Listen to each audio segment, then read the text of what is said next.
Baik, saya Zaki Saputra akan menjelaskan tentang standar costing. Standar costing merupakan biaya yang direncanakan untuk suatu produk dalam kondisi operasi berjalan dan yang diantisipasikan. Standar costing bertujuan untuk membantu perencanaan dan pengendalian operasi serta memberi gambaran yang lebih jelas mengenai dampak dari keputusan manajerial terhadap tingkat biaya dan laba.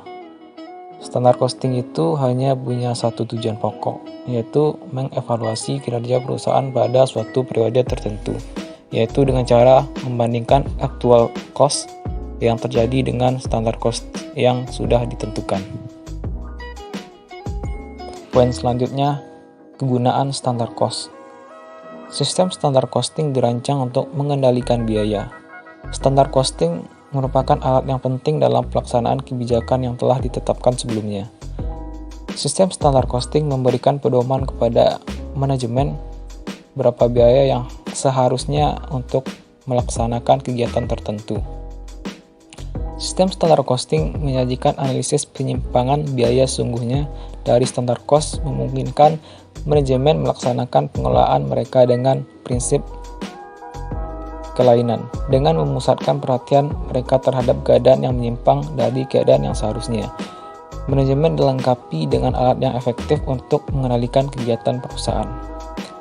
Standar cost dapat digunakan proses costing maupun job order costing. Standar cost dapat pula digunakan untuk membuat budget. Yang kedua, mengontrol cost dan mengatur efisiensi kegiatan operasional. Yang ketiga, simplifikasi prosedur penetapan biaya dan pembuatan laporan biaya. Yang keempat, menetapkan biaya dari material WIP dan finished good. Yang kelima, menetapkan harga penawaran dan harga jual. Poin selanjutnya, hubungan antara standar costing dan anggaran. Sering timbul kesulitan dalam membedakan pengertian antara standar costing dengan anggaran. Disebabkan karena keduanya menggunakan biaya yang ditentukan di muka dan sebagai alat pengendali bagi manajemen, sehingga sering dianggap bahwa biaya standar adalah sama dengan anggaran.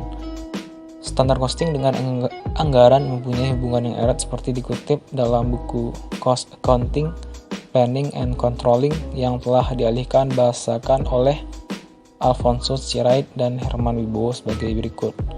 Penyusunan anggaran tanpa biaya standar tak akan memungkinkan kita untuk mencapai sistem pengendalian anggaran yang sebenarnya.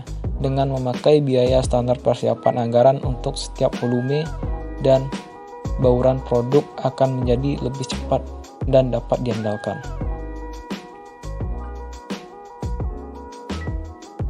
Poin selanjutnya, penentuan jenis-jenis standar costing, yaitu yang pertama standar kapasitas teori.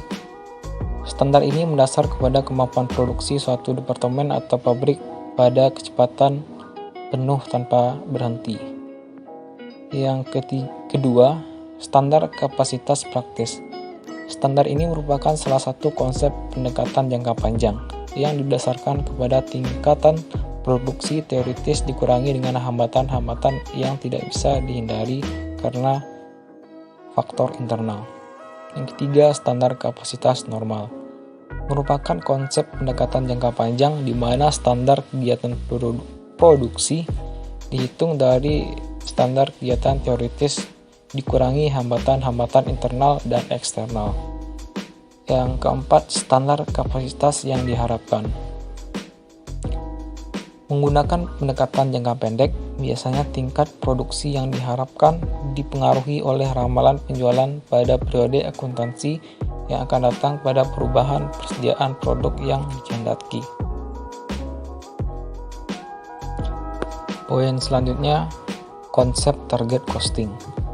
Target biaya atau target costing suatu produk adalah harga jual produk yang diharapkan dikurangi laba yang diinginkan dari penjualannya. Dengan kata lain, biaya target benar-benar merupakan ukuran seberapa rendah biaya yang diperlukan untuk mendapatkan keuntungan tertentu. Dalam sistem produksi pesanan kerja atau pabrik pesanan pekerjaan, perusahaan memproduksi produk khusus secara terbatas. Proses ini dimulai ketika pelanggan atau klien membawa pesanan khusus ke produsen. Poin selanjutnya, Kaizen. Bertujuan peningkatan berkelanjutan dalam mengurangi pemborosan, namun beberapa di antara kita pernah mendengar istilah Kaizen dalam penerapan strategi perusahaan. Secara umum, yang dimaksud dengan Kaizen costing adalah sistem pengurangan biaya. Menurut ahli Yasuhiro Monden dan Taichi Ohno,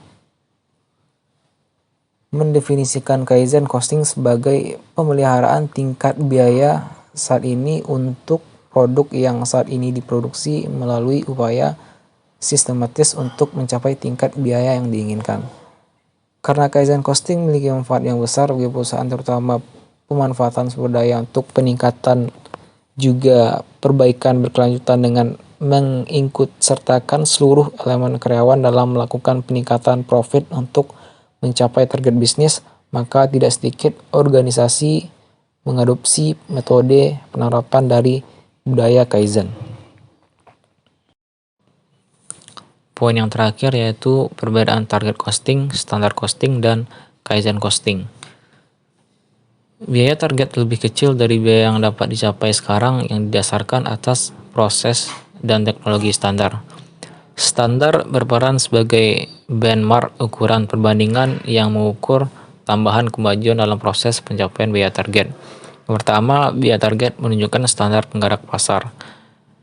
Harga pasar kompetitif dikurang markup yang diinginkan sama dengan biaya yang diperkenankan. Yang kedua, biaya standar menunjukkan standar penggerak teknis.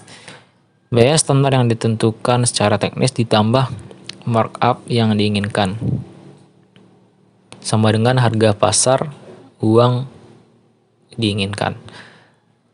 Perbedaan lainnya adalah kalkulasi biaya target menunjukkan metode perencanaan biaya yang menekankan pada pengendalian spesifikasi, rancangan, dan teknik produksi.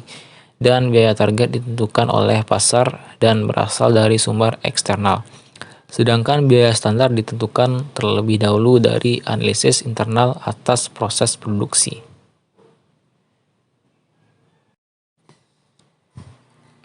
Baik, demikianlah penyampaian materi dari kelompok 4. Saya ucapkan terima kasih. Assalamualaikum warahmatullahi wabarakatuh.